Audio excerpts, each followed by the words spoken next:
Kalau anda tengok peta lama Asia Tenggara masa zaman penjajahan, mesti anda perasan sesuatu yang unik.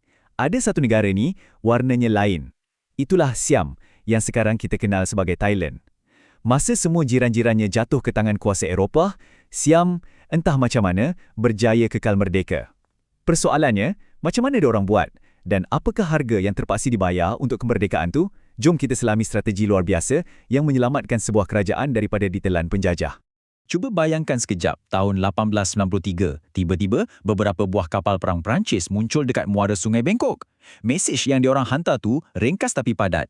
Kami datang bukan nak minum teh. Ini bukan lawatan diplomatik biasa. Ini ugutan bersenjata, betul-betul depan pintu istana. Satu detik yang akan menentukan hidup mati sebuah kerajaan.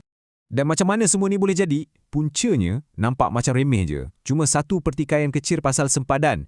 Tapi bagi Perancis, inilah alasan yang diorang tunggu-tunggu. Diorang sengaja besarkan isu ni, tukarkan satu masalah kecil jadi krisis negara yang boleh hancurkan Siam. Lepas tu, Perancis pun letaklah syarat diorang. Satu ultimatum yang memang tak boleh bawa bincang. Serahkan semua tanah di sebelah timur Sungai Mekong. Kawasan itulah yang kita kenal sebagai Laos sekarang ni.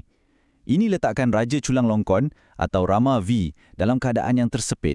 Kalau ikutkan, hilang tanah. Kalau lawan, mungkin hilang semua sekali.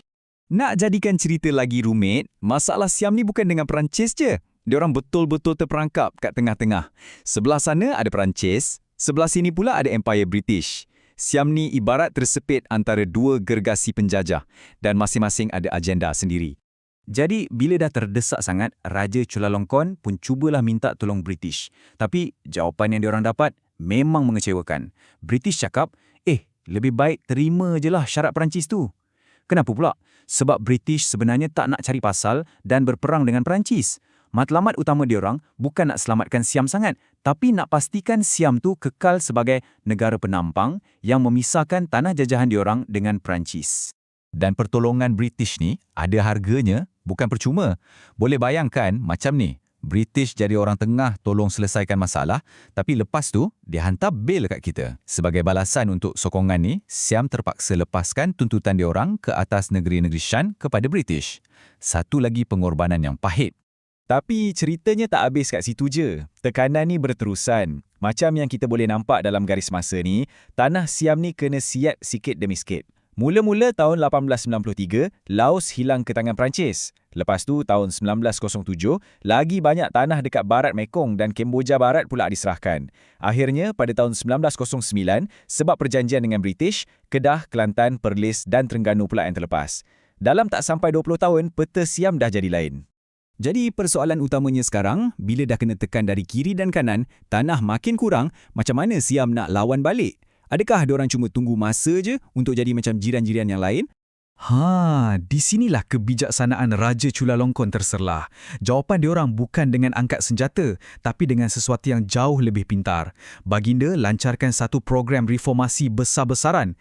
Strateginya mudah tapi genius. Korbankan tanah untuk beli masa dan guna masa tu untuk bina sebuah negara moden dari dalam. Sebuah negara yang kuasa barat pun akan fikir 2-3 kali sebelum nak kacau.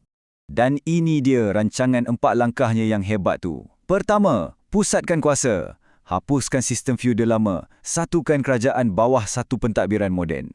Kedua, modenkan ilmu. Hantar golongan bangsawan pergi belajar ke Eropah. Ketiga, bina negara. Buat landasan kereta api, pasang talian telegraf untuk hubungkan seluruh negara. Dan keempat, susun semula ekonomi. Buat mata wang yang standard dan sistem cukai yang betul. Pendek kata, dia tukar operating sistem negara tu terus. Tapi kan, macam mana-mana plan hebat pun, mesti ada cabaran dia. Masalah paling besar ialah tak cukup orang tempatan yang pandai nak uruskan semua sistem baru ni. Jadi, apa diorang buat? Diorang praktikal je. Upah pakar dari luar negara untuk sementara waktu sambil tunggu generasi baru yang dihantar belajar tu balik ke tanah air. Jadi, selepas semua pengorbanan dan pembaharuan ni, apa hasilnya? Berbaloi ke tak? Menjelang tahun 1910, lepas kebangkatan Raja Chulalongkorn, jom kita tengok balik. Apa yang telah hilang? Dan yang lebih penting, apa yang berjaya diselamatkan? Dalam jadual ni, kita boleh nampak dengan jelas. Ya, memang pedih bila tengok senarai belah kiri tu. Hilang tanah yang luas kat Laos, Kemboja dan negeri-negeri Melayu Utara. Tapi, cuba tengok apa yang diorang berjaya selamatkan di sebelah kanan. Kedaulatan negara. kemerdekaan, sebuah negara moden yang tersusun. Dan yang paling penting, identiti bangsa mereka terselamat. Tanah boleh hilang, tapi kedaulatan, itu tak ternilai harganya. Jadi kesimpulannya, sebuah negara yang petanya mungkin nampak lebih kecil, tapi kekal merdeka dan moden. Diorang kena tolak dari kiri, kena tekan dari kanan, tapi tak pernah sekalipun tumbang. Diorang tetap berdiri teguh. Ini membawa kita kepada satu persoalan terakhir untuk kita fikirkan sama-sama. Mengorbankan wilayah demi memelihara kedaulatan, adakah ia satu harga yang berbaloi? Kisah Siam ni bukan sekadar cerita sejarah. Ia adalah satu pelajaran yang sangat mendalam tentang kepimpinan, strategi dan seni untuk terus hidup dalam dunia yang penuh dengan cabaran.